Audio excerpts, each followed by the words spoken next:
yo la voy a avanzar. Bien, no sé por qué se cortó esto, pero decía, concentrándonos en el mensaje de Tawhid, que era lo que estábamos hablando antes. ¿Okay? El Corán dice, هل أتاك حديث موسى إذ ناداه ربه بالوادي المقدس طوى. ¿Te has enterado de la historia de Moisés cuando tu Señor lo llamó desde el valle sagrado de Tuwa? ¿Okay? Dijo, اذهب إلى فرعون إنه طغى. Ve ante el faraón, pues se ha excedido. فقل هل لك إلى أن تزكى. Y di, estás dispuesto a purificarte. Fíjense, no le está diciendo, ve donde el faraón y diré lo que tú estás haciendo está todo mal. No, ve y dile al faraón, te gustaría purificarte, ¿verdad? وأهديك إلى ربك فتخشى. Y a que te dirija a tu Señor y así tengas miedo. فأراه الآية الكبرى. Y le mostró los más grandes milagros que había. ¿Okay? Los más grandes milagros que él tenía. Entonces, Moisés fue enviado al faraón con un mensaje diciéndole a él, te gustaría purificarte, te gustaría acercarte más a Allah subhanahu wa ta'ala, yo te puedo decir cómo. ¿Okay? Es una forma bastante sutil de acercarse a una persona. Y mostrándole además los grandes milagros. Sabemos que los profetas y mensajeros tenían milagros que eran muy específicos para su zona, ¿verdad? Por ejemplo, el milagro de Moisés era que cuando él entraba la mano en su túnica y la sacaba, salía iluminada, ¿verdad? O cuando tiraba su vara, se convertía en una serpiente, ¿verdad? ¿Por qué estos milagros eran especiales para Moisés? Porque la gente de Egipto en ese momento se enfocaba mucho en la magia y en el ilusionismo, ¿ok? Entonces, al ver lo que Moisés traía, se podían dar cuenta, esto no es posible, esto no es humanamente posible.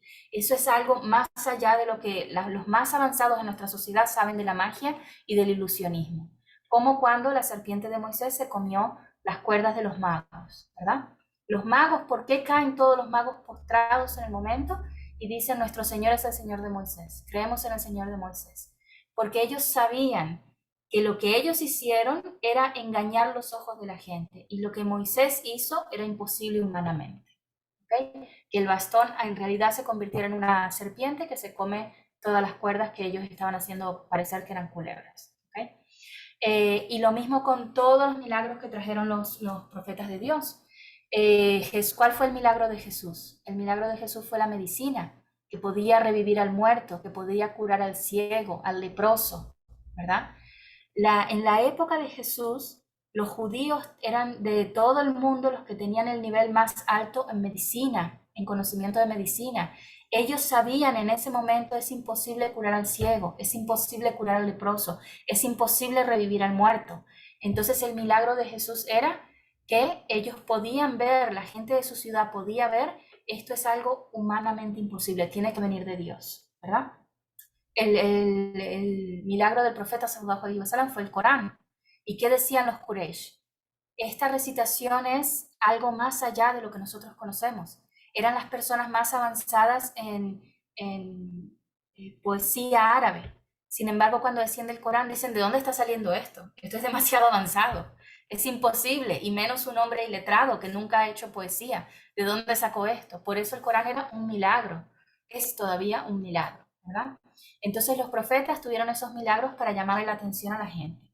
Nosotros no tenemos esos milagros, pero tenemos algo similar a lo que dice acá, Ayat al-Kubra, los grandes milagros, o Ayat también se puede traducir, además de milagros, se puede traducir como signos, ¿verdad? ¿Y cuántas veces en el Corán Allah subhanahu wa ta'ala nos dice, vean los signos de la creación, los signos que hay en toda la creación? Cómo se han puesto los cielos, cómo están las montañas, cómo están los árboles. Eso es algo que nosotros podemos utilizar hoy en día cuando hacemos dawa. Tú te has puesto a pensar en el océano, tú te has puesto a pensar en las plantas, tú te has puesto a pensar cómo todo eso puede venir de la nada, ¿verdad? Una técnica común que se utiliza ahora mismo en dawa, cuando se hacen esas mesas de dawa en lugares públicos, es que la gente que llega diciendo yo creo que la creación sale de accidente, que no hay un Dios, que se creó porque una bacteria, después del Big Bang, se juntó ¿cómo se dice? Esta bacteria con aquella bacteria o algo así, y se formó la vida humana, ¿verdad? O este átomo con aquel átomo y se formó la vida humana. ¿Cuál es una técnica actual que se utiliza mucho en esas mesas de dawa? Se le dice a la persona, ¿tú tienes algún celular? Sí, lo sacan. Tú lo agarras y le dices, mira, si yo te dijera a ti que este celular se formó porque yo agarré un microchip y plástico y metal y vidrio y lo tiré todo en una olla y se formó esto, ¿tú lo creerías? Y dicen, no, es imposible. ¿Y por qué no? Bueno, porque es imposible, porque es un aparato complejo que tiene tantas cosas, no se puede formar de la nada. Entonces uno le dice, ¿y entonces? ¿No es el ser humano mucho más complejo que el celular? El celular necesita que lo enchufemos para recargarse, nosotros solo nos vamos a dormir, ¿verdad? O comemos algo y ya estamos recargados. El celular necesita, si se le acaba la memoria, que le pongan otra memoria, a nosotros no. Tenemos memoria, a menos que tenga Alzheimer o algo así, tenemos memoria ilimitada, ¿verdad? Entonces, eso es una forma de, cuando hacemos da'wah, hacerle enfocar a la persona en los milagros de Allah subhanahu wa ta'ala, en las ayas al-kubra, ayat al-kubra, los grandes signos que Allah subhanahu wa ta'ala ha puesto en la tierra. ¿Okay? Lecciones que aprendemos de esos versos de la historia de Musa cuando fue enviado al faraón. Primero, es obvio que el faraón necesitaba da'wah porque era una persona corrupta, era una persona que estaba haciendo daño en la tierra. ¿Okay? Y no necesitaba da'wah que Allah manda a Moisés porque Allah piensa que el faraón va a aceptar el Islam. Allah subhanahu wa ta'ala sabe que el faraón no va a aceptar el Islam. ¿Okay? Pero aún así hay que darle da'wah. Además de que en el día del juicio no tiene excusa. En el día del juicio el faraón no puede llegar y cuando Allah subhanahu wa ta'ala le pregunte ¿por qué no aceptaste el Islam? El faraón no va a poder decir nadie nunca me enseñó el Islam. No tiene excusa. Si tuviera esa excusa, entonces tal vez es posible que entre al paraíso y que todo el daño que hizo en esta tierra se perdiera. Pero el hecho de que Allah subhanahu wa ta'ala le mandó a Moisés a darle da'wah, entonces ahora el faraón no tiene ninguna excusa y va a pagar por todo lo que hizo en el día del juicio. ¿Okay? Hacer da'wah tratando de despertar el interés de la gente. Fíjense cómo Moisés le dice, ¿quieres purificarte? Los profetas tenían señales y milagros para probar su veracidad, pero nosotros no tenemos eso que los profetas tenían, pero tenemos otras cosas, que el mundo entero que nos rodea. ¿Okay? Que le podemos decir a la persona, ¿cómo tú crees que esta fruta, verdad, que creció sin ayuda de nadie? Ok, sí, hay agrónomos y todo eso, pero igual las frutas crecen en lugares donde no hay agrónomos. Entonces, ¿quién es que está haciendo crecer la fruta? ¿El agrónomo o Allah subhanahu wa ta'ala? ¿Verdad? Invitar al camino de Allah de la mejor manera. En Surat Taha, Allah subhanahu wa ta'ala le dice a Moisés, preséntate ante el faraón, pues se ha extralimitado, pero háblale cortésmente para hacerle entrar en razón o que sienta temor de Allah. ¿Okay? El Corán dice, ve al faraón, pues está haciendo cosas que no debe hacer, pero háblale cortésmente. ¿Okay? El faraón era una de las peores personas de la historia del Islam. ¿Okay? Todos los libros religiosos después de la época del faraón han hablado del faraón. La Torah, el Evangelio, el Corán, todos han hablado del faraón, por lo que hizo el faraón que era tan horrible, ¿verdad? Era un corrupto, era un tirano, era un asesino. Él esclavizaba al pueblo de Israel y mataba a los bebés varones. Imagínense, cuando nacía un bebé varón de la gente del pueblo de Israel, él los mataba y dejaba a las niñas vivas. ¿Para qué? Para poder tener esclavos, porque si mataba a las niñas y a los niños, no tenían esclavos. Entonces dejaban a las niñas vivas para que fueran las esclavas. ¿Okay? Además de eso, torturó y asesinó a su propia esposa, a Asia, que es una de las 4 mejores mujeres de la historia. El Islam reconoce a Asia y la pone al mismo nivel de María, la madre de Jesús, y Jadilla, la esposa del profeta. ¿Okay? Sin embargo, el faraón la torturó y la asesinó a su propia esposa.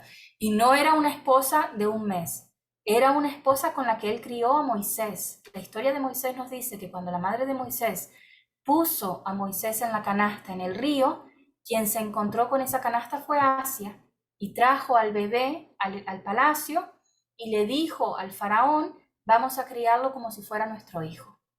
Y Moisés crece en la casa del faraón. ¿Okay? Durante toda la crianza de este niño, Asia y el faraón están criando a este niño como su hijo, o sea, tienen una familia.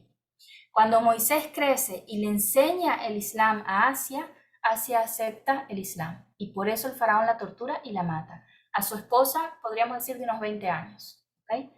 Entonces, con la que crió a un niño, con la que tuvo una familia, ¿ok? Entonces, eso nos dice que era una persona sin corazón, ¿ok?